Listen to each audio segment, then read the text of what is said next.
Heyo, good morning and welcome to Sunday morning. So we've got another Sunday self-care read.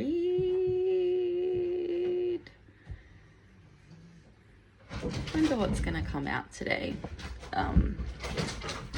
Just excuse. There's cats chasing each other around my room, you know, just that's what the noise is. All right, let's first see what the bottom of the deck energy is.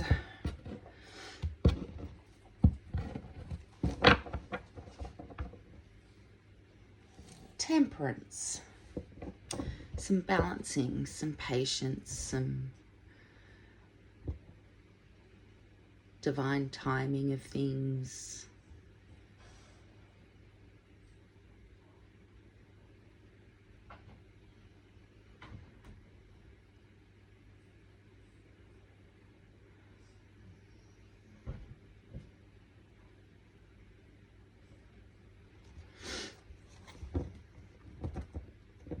Yeah, getting that balance between logic and intuition and feelings, and you know, because we can't always just run from our feelings. You know.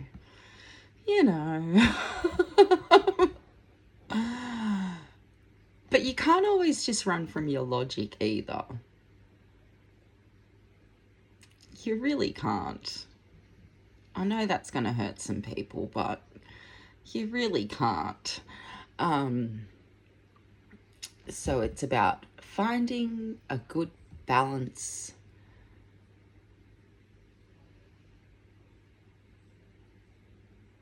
and I guess if you're someone that heavily like sits in that headspace, it's finding that, building that trust in what your intuition is saying, what your emotions are telling you.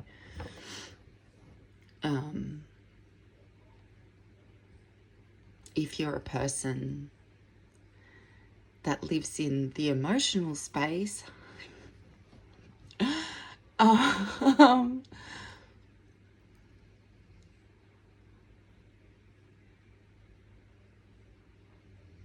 it's understanding when those feelings are needed in a situation and not needed, you know? And it's not about intellectualizing your feelings. Intellectualizing feelings is not useful, in my opinion, right? Because feelings, can you even find words for feelings? And I think, you know, is it that us autistic people struggle to identify feelings, or is it that we already understand at an innate level that there are not words that can actually describe that energy in motion? You know, it's a feeling you have to experience, and for each of us, it's quite individual, right? I don't know, just throwing shit out there. But anyway, let's see what card we have today. 4 cards. I don't know, my intuition's also telling me at the end of this to pull an oracle. I just haven't decided what deck to use yet. But let's see. Let's see what message we get for self-care.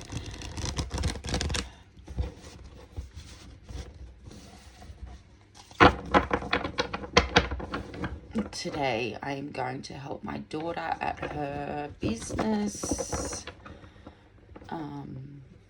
She's running a little pop-up for her candles and home fragrances business at a local shopping centre until Christmas. So going to headphones on, mask on, spend a good chunk of my day around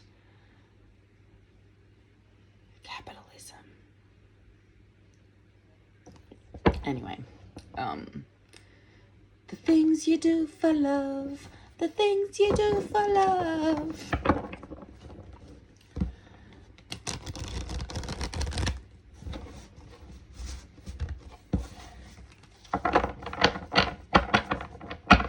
But yeah, in the midst of her having this pop up at the local shopping centre, she's also moved house, and she's at the shopping centre 7 days a week.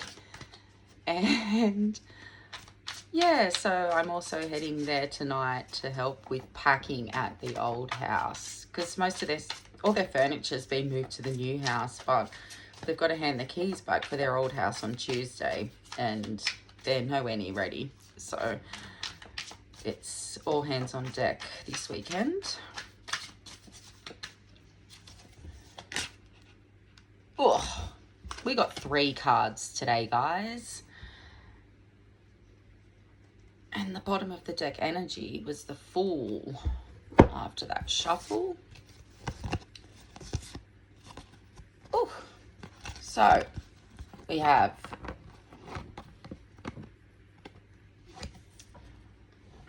the Emperor,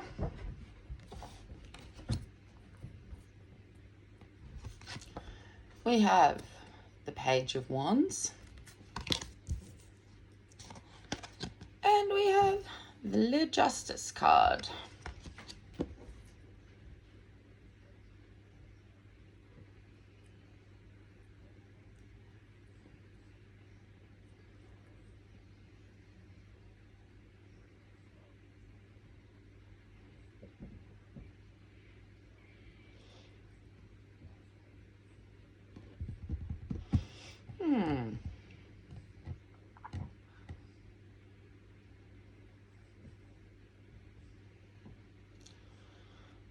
All right, so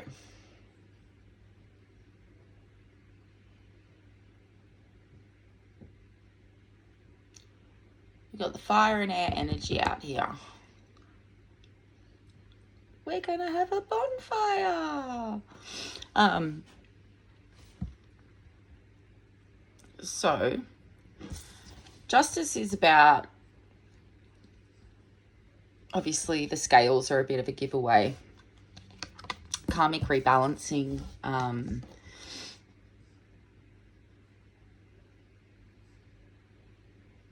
bringing balance to an issue, a connection, the world, your internal world.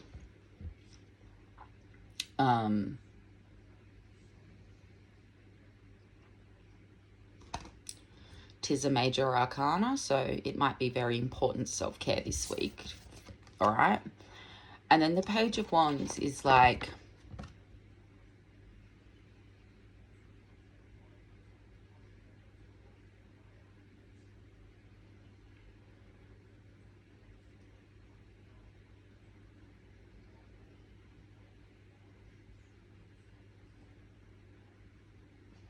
the birthing of a new creative idea, the childlike wonder of creation and imagination and creative energy, and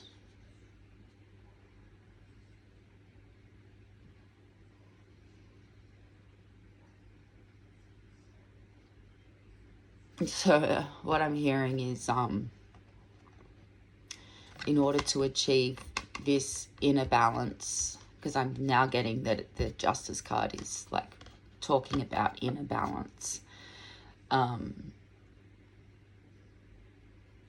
that this, because pages can represent children, right, or young people, so it could be. And it's funny because I was only recently talking to someone about, you know, you do the inner child work and then your inner teenager comes to say hi. So I guess it's like balancing those energies within of, you know, not completely disregarding those childlike energies that exist within us, because they're so important. Even as adults, they're super important for us to still tap into.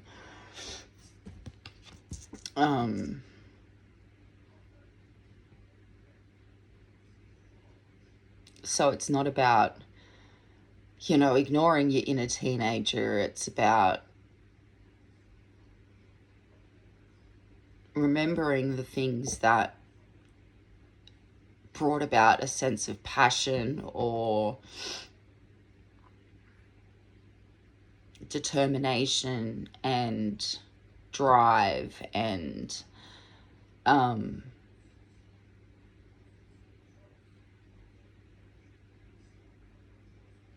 you know, maybe you were a little kid that always liked to colour within the lines, and but also maybe some of you were little kids that didn't really give a shit about that.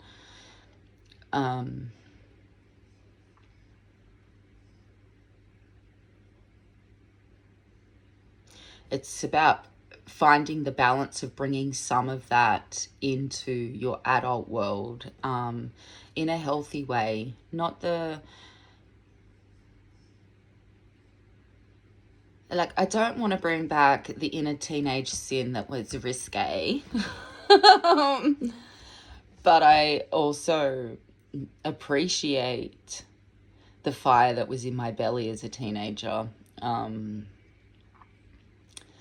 So I think there's a way to honor the parts of us that helped us survive,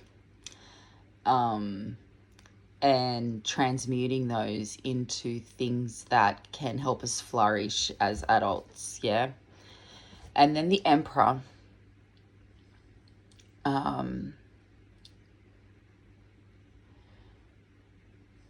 The Emperor is a person that knows when it's time to take action. A person that knows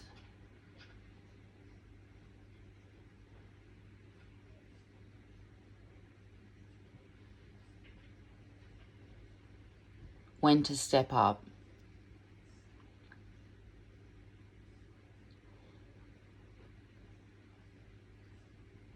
The Emperor reminds us to ground our energy when we're building foundations that we want to be strong and secure.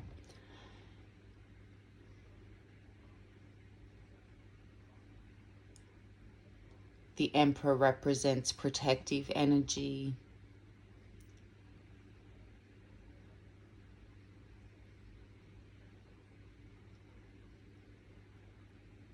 but also the Emperor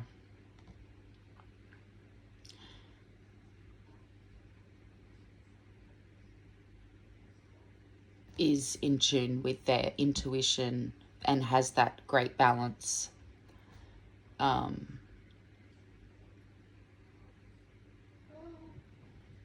They don't always make their decisions from their head. They balance. Anyway, let's see what the self-care stuff is saying today. Okay, Justice is up here.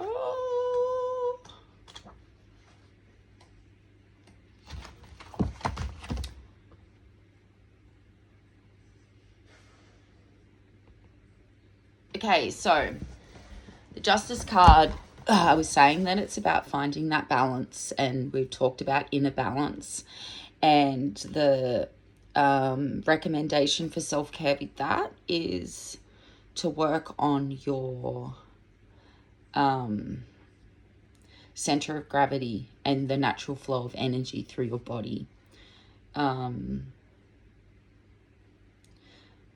Remembering that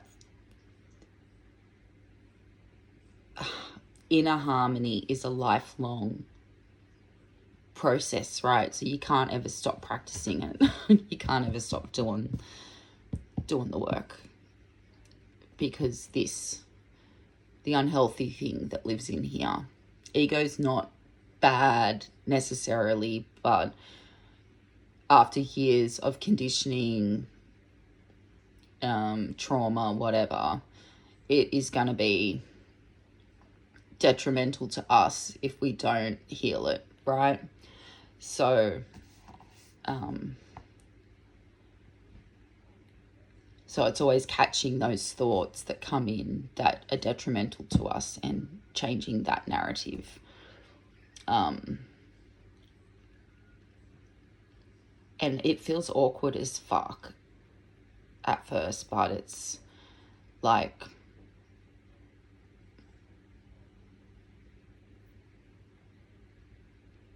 the more you build your self-love, the more you start saying, well, why do I think I'm not worthy? Why do I think, like, why?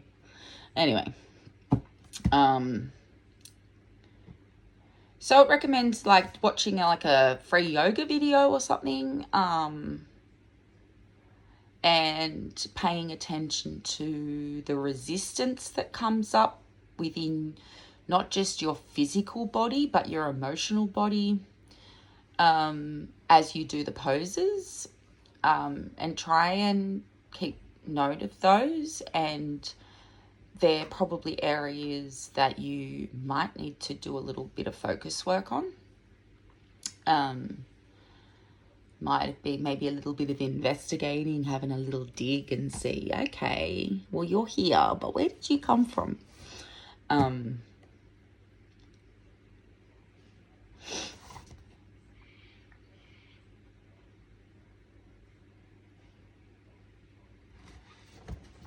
And then the Page of Wands.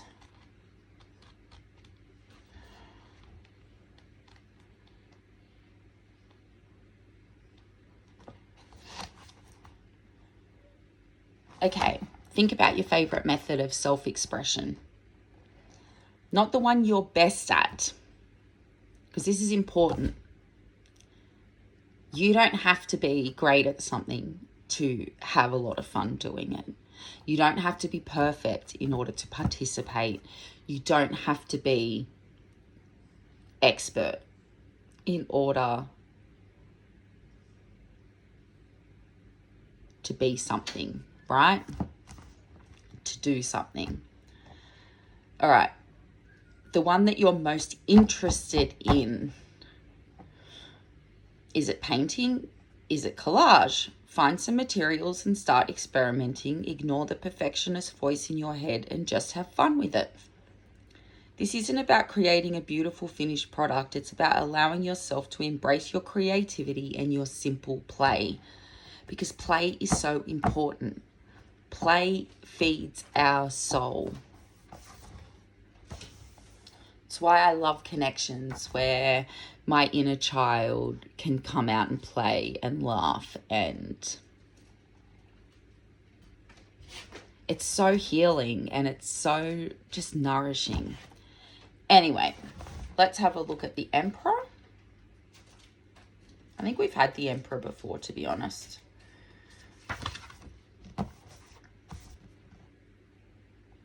Okay, so this one, remember, I think like maybe we're revisiting this because we're still as a collective practicing the saying no. But I'm also wondering if it's because I wanted to revisit this one, because I think there's a lot of us that have a problem saying yes as well. Yes to the things that feed our soul. Yes to the things that we love, that are good for us.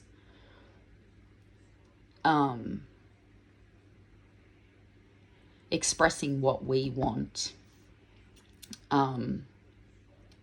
what we need. But saying no to those things that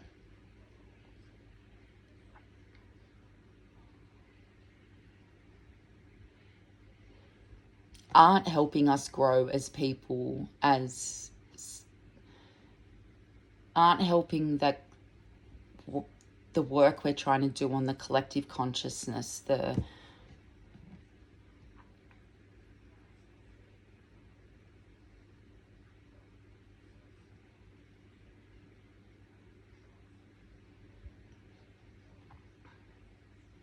so yeah, like the Emperor teaches us to stand in our power.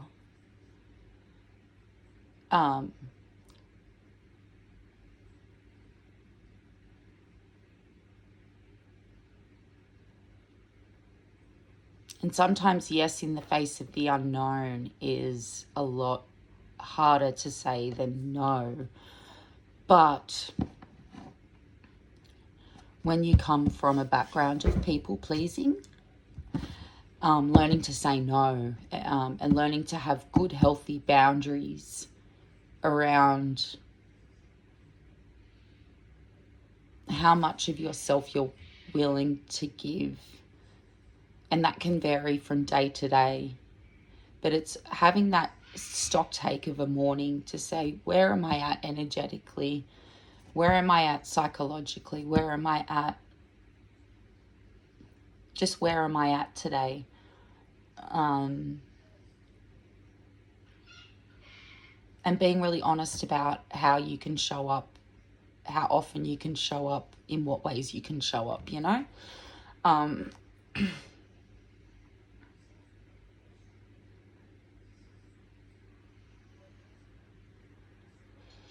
So yeah, it's just asking you to take a look at situations where you might be taking the path of least resistance against your better judgment.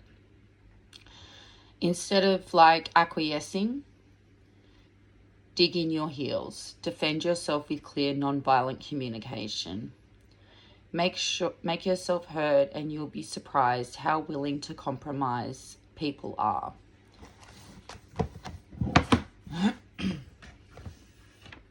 Now, let's talk about non-violent communication. Some of the most violent communication comes from people that are well-spoken, polite, and nice.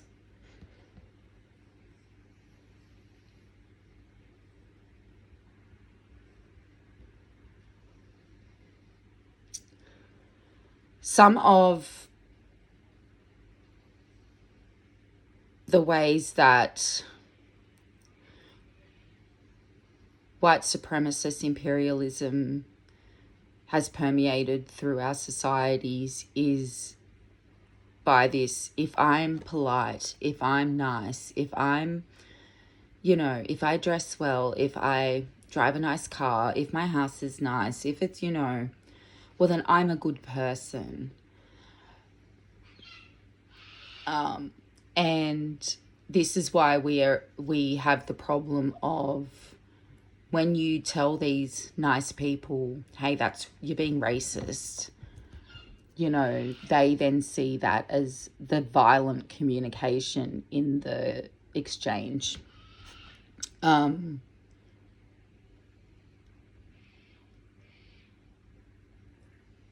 So I'm going to ask that you reevaluate what you consider to be non-violent communication, because